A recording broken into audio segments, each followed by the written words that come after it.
Hello, and welcome to the premiere episode of The Bridge, a show where we delve into transformative stories and powerful community voices that bridge our understandings and connect us deeper to each other's experiences.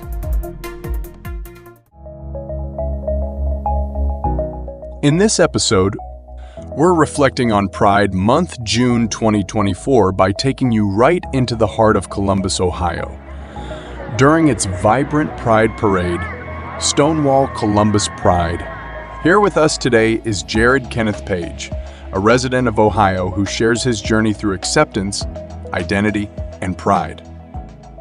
Jared, can you start by telling us about your first experience coming out and the emotions that surrounded that time in your life? I want to say I was probably 15, maybe 16.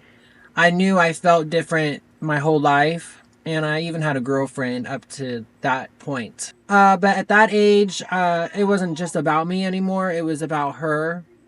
And I asked myself, did I think I could go any further than what we were? And the answer was no. And then I got scared because I had to tell my parents, and not only her. But once I did, me and her were not on speaking terms anymore, because I don't know if I would say I lied to her for a long time, but I guess I wasn't honest either. So I lost my best friend, but I also found who I was. So at the end of the day, that's what was really most important. How did your parents react when you told them? My parents were accepting. I mean, I never had that fear, because even though I hadn't officially came out, I remember going around when I was little and wearing my cousin's high heel boots. You know what I mean? And they just always supported me. I played with dolls growing up, you know what I mean? And I liked having my nails painted, and I liked wearing the boots, as I said. So, I mean, I've always been this way.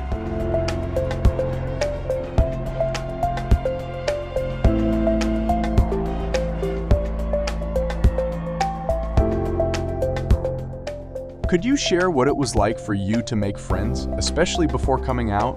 No one knew I was gay, and it was extremely hard to make male friends, especially, just because of how I came off and how people perceived me, my mannerisms, the way I spoke, the way I make hand gestures. I mean, you can't hide it unless you're intentionally trying to hide it. And I never really was trying to hide it. I was just who I was.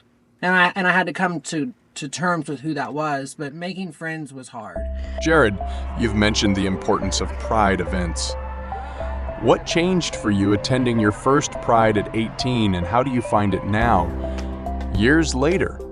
Pride is very important. I've been, 2012 was my first year. I was 18, and here I am 12 years later, and it's just been amazing. Every year my confidence grows. I feel more of who I am, and I feel like that projects onto others, and they feel like they can be themselves. Oh my God, I have endless friends now. As an adult, it's 100% different from when you're a kid and you're trying to grow up and you're trying to learn who you are and fit in a certain group. Now, as an adult, I don't care to fit in. With societal shifts over the years, particularly regarding LGBTQ rights, have you noticed changes at the Pride Parade? I didn't see any protesters this year. I didn't see people with signs. I didn't see groups of people quoting the Bible. There's nothing wrong with it. My first Pride, there were groups of people being held back by police. There were barriers, and there were barriers of people just lined up as the parade was going down High Street, just shouting horrendous things. And you didn't see that. I didn't see that. It's completely different than what it was just a decade ago. Pride has gotten safer. And I know that feels like a big leap to say that because of the world we live in, but you think just 10 years ago, gay marriage wasn't legal. So you've had all these things that have happened that have pushed boundaries and opened things up. And then you have trans rights and transsexuals trying to fight for their rights and all this. And there's a space there for them. There's a space there for everyone. All these different groups in the gay community, bisexuals, people who identify as non-binary. They don't go by a man or a woman title. They're just who they are, them, they. And that's another big group fighting for their rights. It's wonderful to see progress being embraced at such community gatherings. Looking toward the future, Jared, what are your hopes for the LGBTQ community?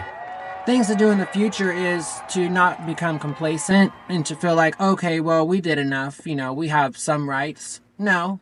You continue to push forward until you feel like you could raise a family in a world where your child can go out the door dressed however they want to dress, speak however they want to speak, be friends with whoever they want to be friends with.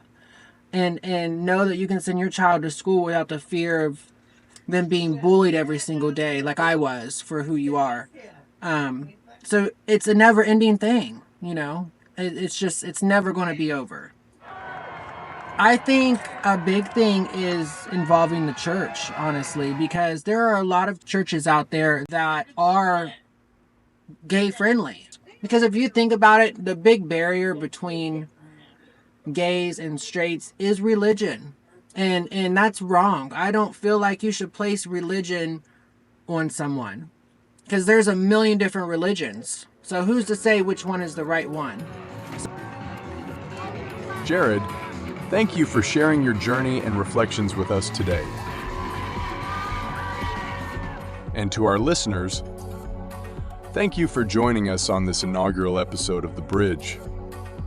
Let's keep building bridges and celebrating every step of our collective journey.